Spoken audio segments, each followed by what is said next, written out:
ಎಲ್ರಿಗೂ ನಮಸ್ಕಾರ. ವಿಜಯ ರಾಘವೇಂದ್ರ ಒಂದು ಒಳ್ಳೆ ಸಿನಿಮಾ ಮಾಡಬೇಕು,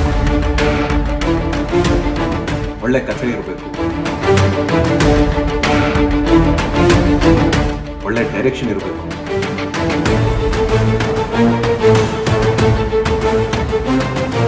ಆಕ್ಷನ್ ಚೆನ್ನಾಗಿರ್ಬೇಕು.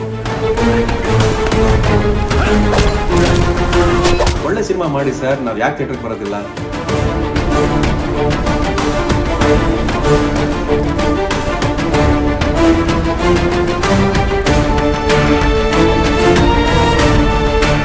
ಸಿನಿಮಾ ಚೆನ್ನಾಗಿದೆ ಅಂತ ಯಾರಾದ್ರೂ ಹೇಳಿದ್ರೆ ನಾವು ಖಂಡಿತ ನಮ್ಮ ಫ್ಯಾಮಿಲಿ ಕರ್ಕೊಂಡು ಹೋಗಿ ಸಿನಿಮಾ ನೋಡ್ತೀವಿ. ಒಳ್ಳೆ ಸಿನಿಮಾ ಮಾಡಿದ್ದೀವಿ, ಚೆನ್ನಾಗಿದೆ ಅಂತ ನೀವು ಹೇಳ್ತಾ ಇದ್ದೀವಿ, ಒಳ್ಳೆ ಸಿನಿಮಾ ಮಾಡಿದ್ದೀವಿ.